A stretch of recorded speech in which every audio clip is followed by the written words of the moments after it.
Hello, and welcome to the 2020 series presented by the New York Film Academy. The 2020 series are conversations with creative visionaries about craft, creativity, and collaboration. So we're going to have 20 minutes of shop talk and 20 minutes of answering questions from you guys, the global audience. So please write into the Q&A. Now is your chance to be heard and ask questions. I'm Liz Hinlein. I am a director and creative director at New York Film Academy. And I am so excited to have Matt Harry with us today, who is a filmmaker, novelist, playwright, and sort of like a seer of all futures for filmmakers. And would love to talk to him about this really interesting book that he's written and is about to come out. And hello, Matt. Hello, Matt. Hi. Oh, yay. Thanks for having me. I wasn't sure if I should pop on while you were saying all these nice things, and I'm like just listening in. I totally understand. I get a little bit paranoid when, it's like, will they be there? Will they show up? Right. Did something happen as soon as you turn off the Zoom? Yeah, for sure. So I just want to cut to the chase. I'm really curious about what I call it, choose your own adventure story. And how as a creative did you get even interested in that sort of medium? And I don't know if you call it a medium or a style or a genre. Yeah, it's interesting because I feel like it's not quite a genre, and obviously the medium, of interactive storytelling, you can do it in lots of different ways, right? You can do it in games, you can do it in plays, you can do it in fiction, and so for me it was something I was always interested in as a kid, but I don't think I ever thought, like when I grew up, we had these choose your adventure series, and each book was like, it would take you to kind of a different place in the world or a different kind of, piece of history or piece of mythology. And so I would tell people, like, I love those books because there's like these little short things, you go on these little adventures and you learn stuff about history. So like, I feel like I learned more from those books than I learned from my history classes, because you'd go to like feudal Japan or you'd go to World War II and, follow the little adventures. I never really thought of kind of writing a book that way, frankly. I was always interested in writing. I actually wrote a novel when I was in 7th grade, and it was really just to see if I could do it. And it was terrible. Nothing ever happened with it. But I was, in 8th grade, you didn't get the agent. Yeah. I did not. But, I did it because I had heard there was this book series I'd read that was written by a Canadian author named Gordon Corman. And I had heard he'd published his book in 8th grade somehow. And I was like, oh, well, if he can do it in 8th grade, I'm going to do it in 7th grade. And of course I didn't. It was terrible, but it kind of lit the fire for writing and trying to get stuff out there. And so I wrote short stories, I wrote plays, and then it wasn't until really later on, I was doing filmmaking for quite a lot of years. And then I went to New York City because I had a sitcom I'd written, was in a New York TV Film Festival there. And while I was there, this was back in like 2012. And while I was there, I had heard about this play called Sleep No More, which was like an interactive experience. So I was like, well, that sounds really cool and interesting. I had like a night off. I'm going to go check that out while I was in New York. And it was really incredible. It was like, you go into this building, they had the whole building for this thing. And it was like a nightclub. It was kind of like being in a David Lynch movie. You wandered around, there were all these rooms and settings and actors doing weird stuff, and you could just go wherever you wanted. And it was so inspiring to me because I was like, I'd always been thinking linear. And I love this idea of telling a story, creating a space where an audience can kind of choose where they want to go and what they pick up. And so that was in the back of my head for, several years. And then in 2019, I actually had the idea of, I've been wanting to do something in an interactive play. And I thought, well, what can I do that's different? Because a lot of them are spooky and scary. And I thought, what about an interactive romantic comedy? Because I had worked on The Bachelor and I did, in reality TV for years. And so I had this idea about, well, what if the audience could help pick? What if this woman is going on like 3 dates because she's met these 3 guys online. She can't decide which one to be with. And she invites an audience to kind of crowdsource her love life. Okay. And so I wrote that. I had that idea in like February of 2019. very quickly got it together. I wrote the script, I cast it. I put it together with some help from Jenny Powell, who is actually the producing department chair in New York Film Academy, LA now. She's very into interactive, immersive stuff. And we put it up in July, and we had this great like sold out run that went for the whole month of July. And it was super exciting. And I love doing it. And I was going to do more stuff. And then of course, 2020, the pandemic happened. And so I was kind of like, well, what can I do? Obviously we can't do plays. What can we do? How could I do something interactive? And I came back to this idea of choose your adventure books. And I was thinking, how can I like, what, I don't want to do that because that's been done. What can I do that's kind of different? Like what things do we choose? And I came up with this idea of like careers. I feel like most of us, if we have any choice in our life, most of it is in like a career path. And since I've spent my whole life kind of in film and TV, I was like, oh, well, it's got to be that. That's got to be like the first one. But you could also do, you are a doctor, you are a lawyer, you are a musician. And I suddenly realized it could be this way of exploring every potential pathway in a career, like all the choices you didn't take. So what if I took this job instead of that job? What if I told this person I don't like them instead of taking their crap? What if I quit instead of enduring? And so that was super appealing to me. I didn't know if it was appealing to anyone else, but it was really appealing to me. That's great. And I just, before we go on from the play, I'm just curious. So how does that actually function on the day? So I'm at the play, I'm an audience member. How is the interaction? How do you modulate that? Yeah. And it's a little scary, to be honest. We did a couple practice runs and we realized, oh, we've got to like tighten this up a little bit, because the way we did it was we wanted to have the audience follow her in 3 dates. So basically the audience shows up at a spot and she comes out, the main character, Adele. This is actually the poster behind me. So this is the main character, Adele.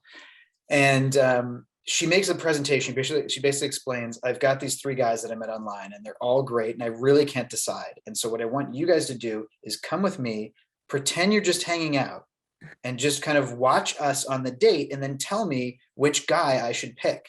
And so then we basically went from that spot where the audience met, we walked to 3 other locations within walking distance.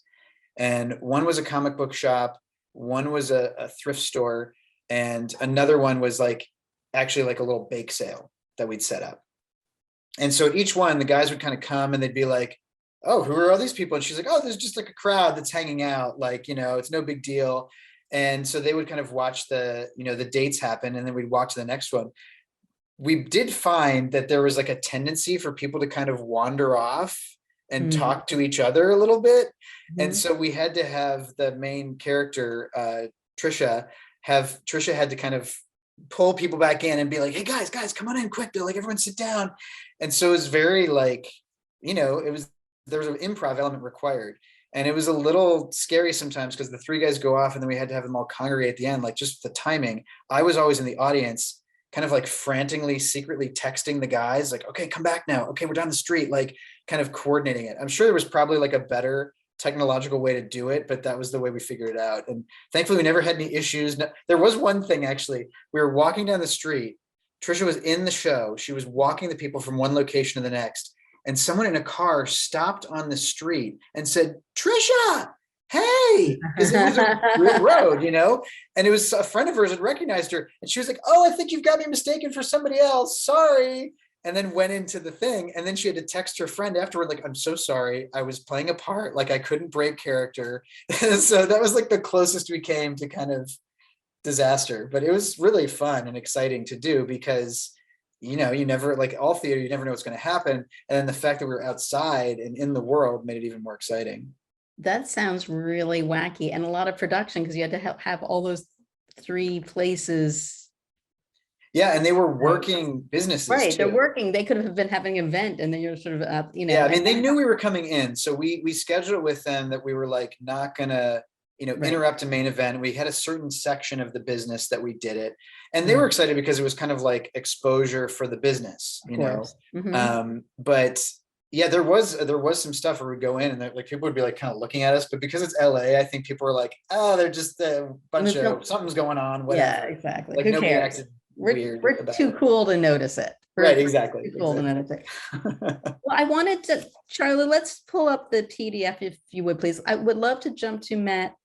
There's this one map you have of all Oh yeah. the stories. So let's go to the book now. Let's So this is kind of just pictures of my history. These are all the books I've written. The next slide is just kind of like my history was like I went to film school to be a director, and I had done some short films. That's me directing Brian Baumgartner for a short film I did back in 2015.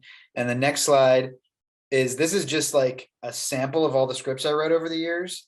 And I've written a lot of stuff. I had some stuff optioned, but it wasn't until I really wrote my first book that I started getting a lot of traction. So the next one, this was the play. So you can kind of see an example of like, there we are in the comic book shop, and Trisha's sitting there kind of like biting her nails, and people are just kind of watching this date happen, pretending they weren't there. And then the next slide. So this was my inspiration, were all the choose your adventure books. I actually have 100 of these still from my childhood. I'm like such a big fan of this series. And then the next one, this was my first concept kind of for my own book. And I just drew this myself, and it was terrible.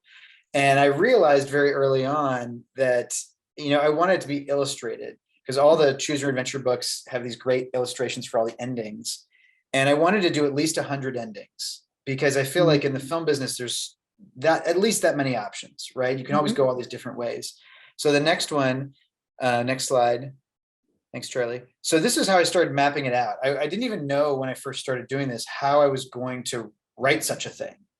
And so a friend of mine that I teach with, Andy Ashcraft, who does all the games classes and interactive narrative at NYFA LA, he recommended this program called Twine. And this is a free program you can find online.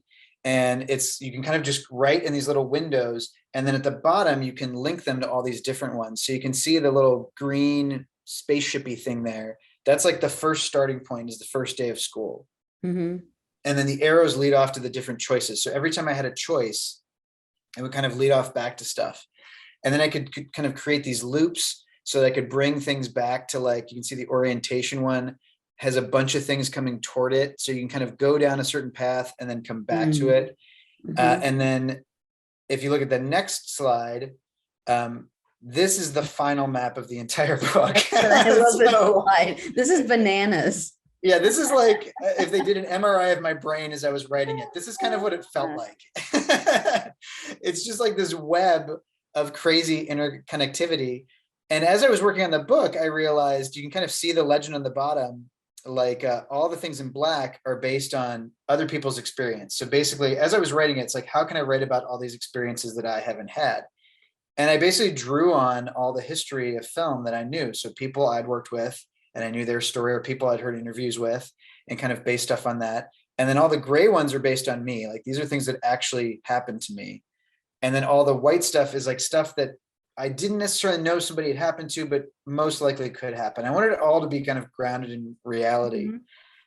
And the way it worked for me was, I kind of just realized as I was writing, like, to keep everything in track, I would just write a certain thread all the way through. So like I would start with like there's a big decision point in this early on where you go to film school and you can decide what you want to major in. Like, do I want to be a producer, a director, a writer? And so I would choose one of those, like say directing, and then I would just go through the whole directing path. And every time there'd be a choice, I would kind of go off and write one of those paths and just follow it, and then kind of go back. And the other thing I used in addition to Twine, because you can see this is kind of like hard to navigate, like what's 172, what's 173?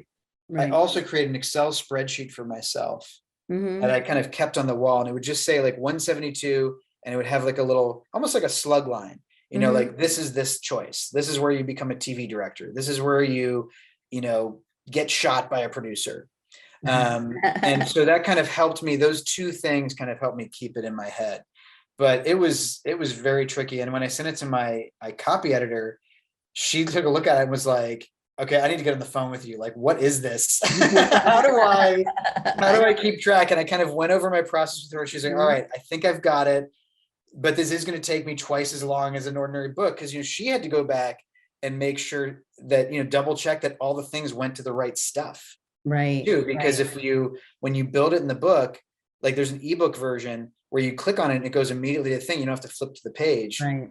So it's like, we got to make sure it all went there. So it was definitely a trickier process than the usual copy editing that I've done. Oh. So Charlie, thank you so much, Charlie. We don't need the thing up anymore. Thanks. So it seems, it's fascinating. It is fascinating. Look at the different choices. I also went to film school and went to grad school, and seeing the different choices. And it feels like, I mean, definitely your sensibility comes through there. There's the artists that get seen and made. There's the artist that crashes and burns. And then there's sort of like the middle road, everyday worker-ish, worker bees sort of thing. And so were you trying to be even keeled with the stories, or were you trying to lean it in one way or another?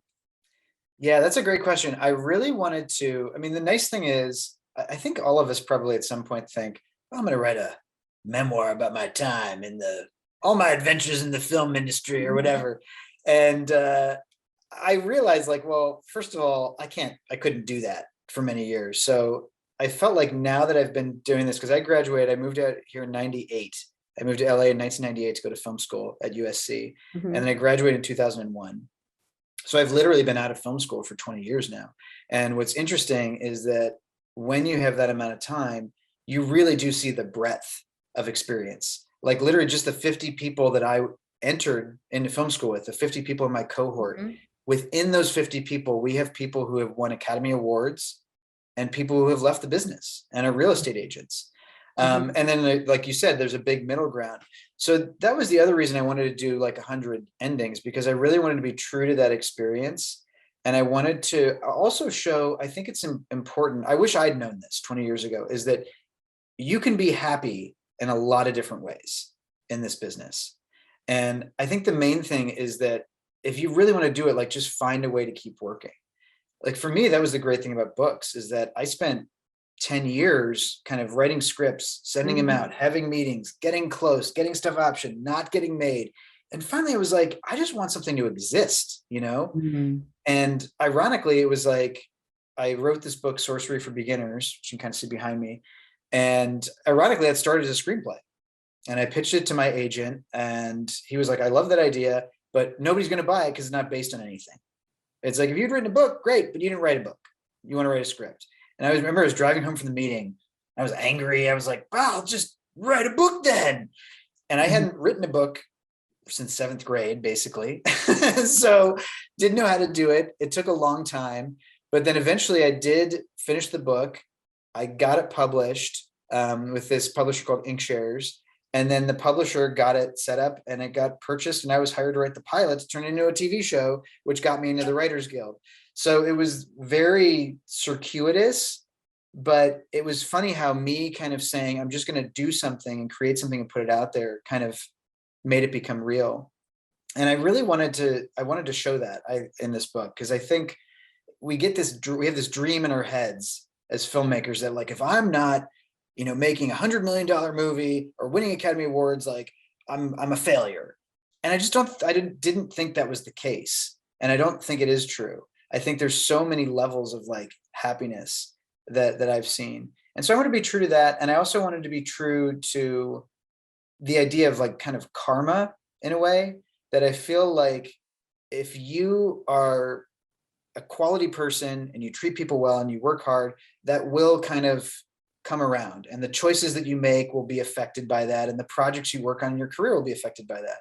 So I kind of wanted to show too that like you can make choices to like stab people in the back or do the thing that's not creatively fulfilling just because there's money in it. But is that going to make you happy in the long run?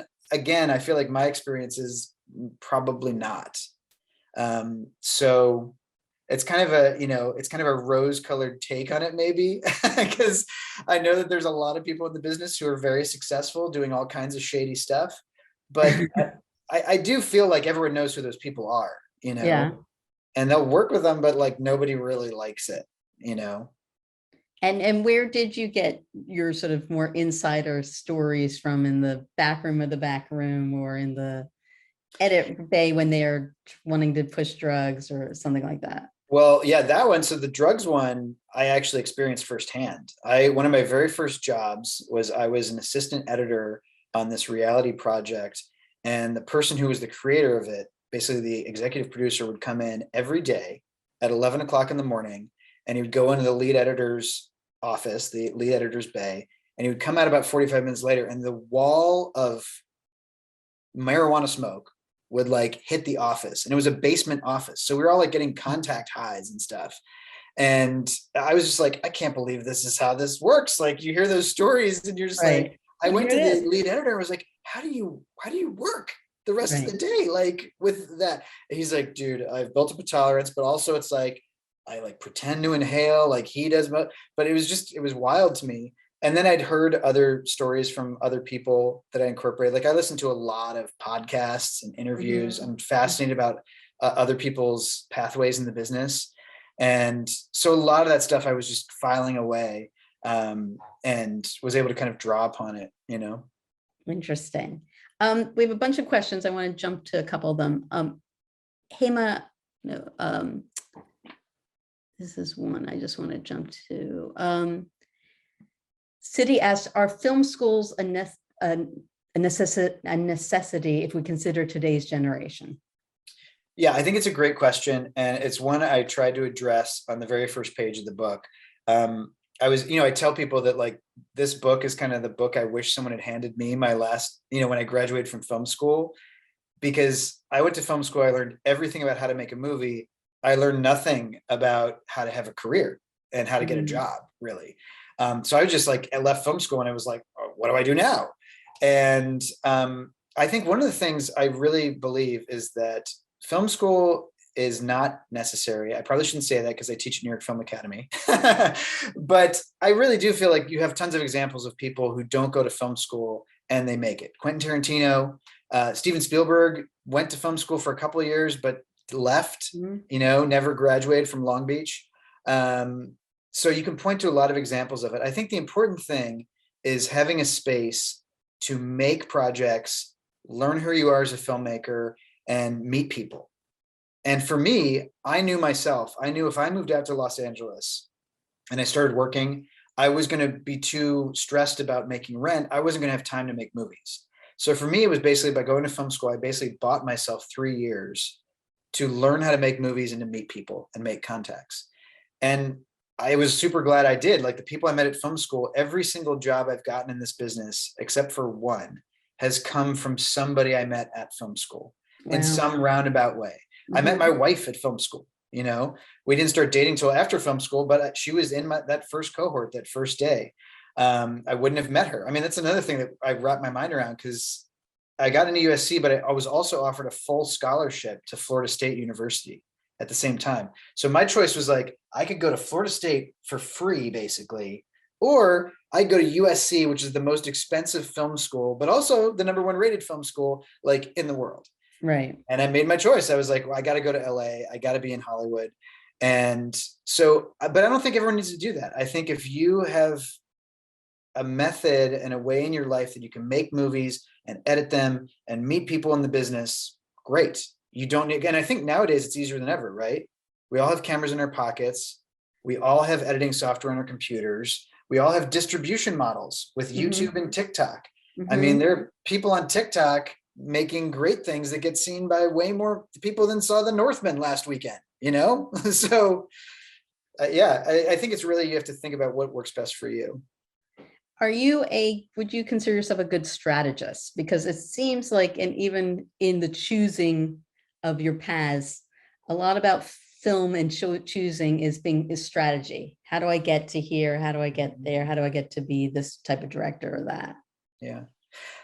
I mean, I think I'm very analytical. I definitely have like is that a left brain thing? Like, I'm very left brained. And even the way I write, I'm very like 8 sequence structure and Hmm. this, and this. Like, it's like a puzzle to me. I'm not one of those creative people who's like, I don't know whatever the mood takes me. I'm just not, it's not my thing.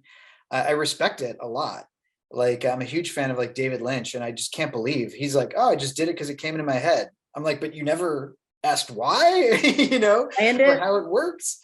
Um, So I think I'm very left brained in that way, and I do try to have strategy, but then I've also found half the time that strategy doesn't matter because other things happen. It Mm. doesn't go the way you think it's going to go, Mhm. I'm myself, I'm not as like hardcore, like I'm going to kick down that door and make that person me. I just don't have that kind of attitude so much. So I guess I'm more like kind of a backseat strategist. And have you found, in the business is do you consider that like the marketing and putting yourself out there part of your work as a filmmaker? Yes. You can talk And about that a little bit. it cuts me every single day because my dad was a salesman. Mm. And when I was a teenager and I knew I was into creative stuff, I was always doing it. He used to say to me, he's like, Matt, everything's a business. And I was like, well, I'm not going to be a businessman. I'm going to be an artist, Dad. And I'm going to go to LA and I'm going to make movies and I'm just going to follow my dream. Got And to. then I started doing it and I was like, oh, this is all sales. Selling a script is sales. Writing a book and then putting it out there and like making people aware of it, it's sales. It's all marketing. And I told him recently, I was like, I got to apologize to you. You were totally right. Everything's a business. And he was just like laughing. He was so delighted to hear me say that. And yeah, well, it takes a moment to realize. It took when I first went to distribution on my first feature, I was like, oh, it becomes it becomes a thing. It could be a Yep. shoe, it's a film, it could be a dress, but it's a film. But it's Yeah. still the same. You're suddenly, it's not this emotional, personal thing anymore. It's something you're selling. You have, you know, I tell my um, students a screenplay is a sales document. It's mm, basically an advertisement for what the movie could be. And the better you can sell that and explain to people, here's what this movie could feel like, the more successful I think you'll be. And that's why I think now we do pitch decks and all these things. We add all these visuals to it, and screenwriters hate it, but it's like, you're making a movie. What are the visuals? If you can show a picture that substitutes 10,000 words, great. right, exactly. I mean, I think the challenge with the film industry that is the pay to play. You have to Mm-hmm. show things. Yeah. And that's gotten way worse. I mean, I In see what so many ways? people complaining about it. I'm on a bunch of like WGA groups on Facebook, and they're Mhm. saying now every pitch they go on, they have to have like a pitch deck, like a really professional, slick pitch deck. And if you don't know how to do graphic design, you got to pay somebody Yes. six, Mhm. seven, $10,000 to make that on the chance that you get the job. What if you don't get the job? Well, it's like, so I do worry about this business that on the same level, it's becoming more accessible. I feel like the Hollywood of it is kind of almost becoming more and more like a rich person's kind of a career, because you kind of can't do it without investing a bunch of money. My wife is she's a graphic designer, and she worked for a production designer who for years was trying to get on Marvel movies. Mhm. And so he would pitch on these Marvel movies and he would spend $25,000 of his own money to make a pitch deck to show, this is how I see the world of this movie. Here's what it could look like. He was hiring researchers, multiple people. He was paying for images and artists and stuff. And I think he did that 2-3 times. He actually did get a Marvel movie eventually. So it was worth the investment in the long run, but he didn't get the first one. Right. Right. Um, Matt Povia has a good question. How do you decide which idea better lends itself to screenplays versus novels? That's great. I actually know Matt. Hi, Matt. Yeah, I know Matt from NYFA. Thank you, Matt. That's a great question. I think my personal ideas tend to work pretty well for both, because I just think I like writing commercial stuff. I like writing stuff with a lot of visual elements and a lot of action, a lot of like fun stuff happening. That's just where I lean toward. I definitely thought though, like when I did the film, You're a Filmmaker, I knew that had to be a book first. We actually are, I wanted to do it eventually as like a game or a show. And ironically, I am now actually doing that. I have a team of producers I'm working with to turn You're a Filmmaker into like an interactive mobile game, and maybe like a show for streaming where you actually can choose which way you go, which would be great. It's very early stages. But I think the thing I would ask myself is like, does it, if it feels very interior, if we're in like people's heads a lot, if there's not a lot of visual kinds of elements, it's probably better suited to a novel. There's this great thing I heard about, if you think about the different types of storytelling, a novel is I think, a play is I hear, and a film is I see. And I think if we think about it that way, if you're thinking about a story and you're asking, and you're feeling like a lot of it is in someone's head, a lot of it's thinking, a lot of it's thought process, that's going to be better as a novel. If a lot of it is talking, like just a couple characters talking and they're not going to a lot of locations, that's probably a play. And if it's a lot of like visual stuff, then that's going to be more geared towards a movie. And of course, there's a lot that can go across all three, right? You look at something like Harry Potter or Star Wars, those work really well as novels. I saw the Harry Potter play a few weeks back, and as films. It's just about kind of adapting certain elements to the medium. But there's also other things, like I read this novel once called The Mezzanine by Nicholson Baker. And the whole novel, 200 pages, is this woman's thoughts as she goes from the lobby of a hotel up to the mezzanine.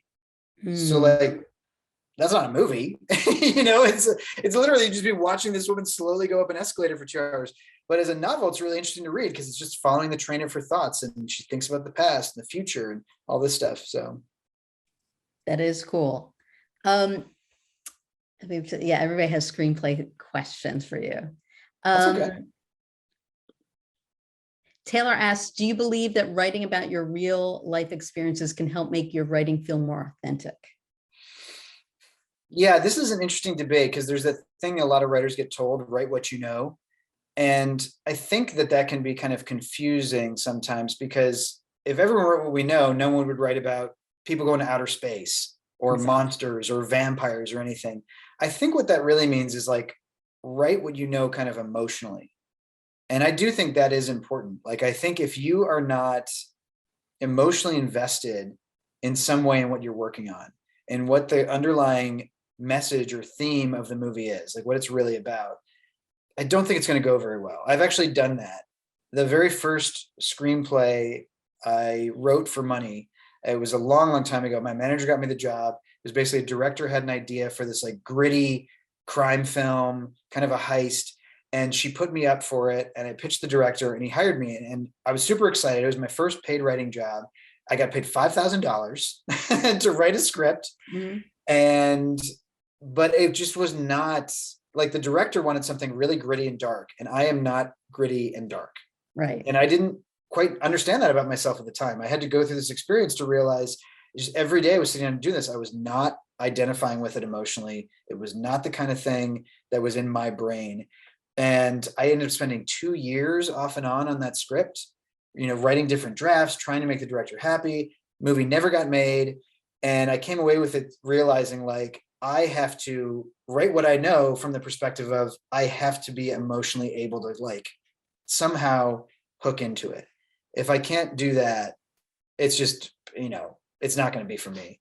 And I have a bunch of ideas. Like, I have ideas I think would be great movies, but I have not yet figured out the emotional way in for me, And so if you spent, so all those scripts we saw in that one page, was that, or those spec scripts that you had ideas for, and then were... Yeah, not all of them. So some of them are, I would say probably, I've written at this point 28, 29 probably projects. And I would say 70% of those were spec. Like, I wrote on spec, a lot of them just to try and get, work, get people's attention. But then once I had, so again, kind of back to write what you know, I wrote every genre that existed before I wrote a comedy. I don't know why, because I was like, literally in my high school, I was voted like wittiest, person in this, senior class. And I was always interested in like, I'm about humor and stuff like that. I guess I thought maybe it's harder. Like, I kind of instinctively knew it was harder, but it was the last thing I finally wrote. And then when I finally wrote a comedy, that's the script that got me my first reps. And they sent that script out, and it got me a lot of meetings. And then in those meetings, I started getting pitches from like producers. So like, I wrote a couple of scripts where producers had ideas, but they wanted me to write them. So I wrote those. So it was kind of like on spec, but it was also sometimes like an option situation. And I adapted my book. That was like an assignment that had kind of already existed. They were like, take your book and turn this into a TV show. I did another thing that was like a pitch. So they had like a news article, and I went in and I kind of pitched on that, and then ended up writing that as a script, again for like kind of low money. But yeah, a lot of those were kind of, me trying to hustle and get something out there, but not everyone. I had another script to write for a director that I really liked, and we wrote the whole script, and then he tried to take it out and wasn't able to get it together. And actually he's an editor now, but he edited on like The Good Place and a lot of great shows. Yeah, so kind of different things. One more. Alexander asks, how do you structure your working process? Like, do you do research? How do you? I do research. I like research a lot. I think it's really helpful. I also kind of though feel like if I get too into research, it kind of can stop me. So I tend to be like research as I go. I might get an idea about something, and like I'm working on something right now that involves outlining the concept of time travel. So as I'm thinking about different ways of doing time travel, I'll go off and I'll read like a book, or I'll read an article about time travel, or watch a video or something like that. And then that'll help give me more ideas about which way I can kind of take the story. A lot of times it's like kind of building the B of it. So I've got the A, I've got the C in my mind, and I'll have to do research to kind of figure out the middle part. How do I get from here to here? How do I explain this kind of element? Have done a true story. I did that on spec, which I don't recommend. It was basically like a biopic of a real director. And I wanted to do this. I had this idea and I was like, I'm just going to do it. And so that one I did some research beforehand and make sure I kind of was true to that story. But then I finished it, and my agent was like, well, you didn't get the rights. Like, no one's going to read this. and I was like, yeah, but like, it's really good. And he's like, doesn't matter. So I would definitely not recommend that. I would change it up or do something, in that way. And now my question is, so looking now back and seeing that now you've mapped out all these different ways, what would you tell your younger filmmaker self? Oh man. Because what's so interesting is I've come to a place now where I feel like the path is the path, right? That if I had gone back to and I'm obsessed with this idea, by the way. I'm obsessed with like, what if I could go back and tell myself all the mistakes you're going to make and change all that stuff? It's like, where would I be? And I feel like, first of all, I can't do it, so don't torture myself. But B, it's like, would I even have responded in the same way? I feel like if I'd gone to my 25-year-old self with his MFA and explained everything that's going to happen and do all these other things instead, I think I would have been so egotistical at the time. I would have been like, yeah, it's not going to happen to me. I'm going to totally figure it out. And I maybe would have still ended up doing the same thing. I think ultimately it's weird, but I think that we ultimately make the decisions that are the healthiest for us. I hope. That's my hope. We kind of do what we need to do for ourselves, even if we don't realize or understand why at the time. And so I really feel like it's just the path is slightly different, and you don't know what it is when you're on it. It's only when you look back on it, right? Like, this is called 2020. It's like that great saying, hindsight is 2020. Exactly. But when you're in it, it's like you don't even know you're on the path. You don't even realize kind of the choices you're making sometimes. And so I feel like what I would just tell myself is like, enjoy it. Like, enjoy those moments when you have them. Because I am at that place now. And then having kids really did this too. It was like, you can't have a plan with kids. Again, I'm left brain. So it's like, I would have my kids, I'd be like, oh, let's take my 2-year-old out and we're going to do this. We're going to do these errands and it's going to go like this. And this is the day.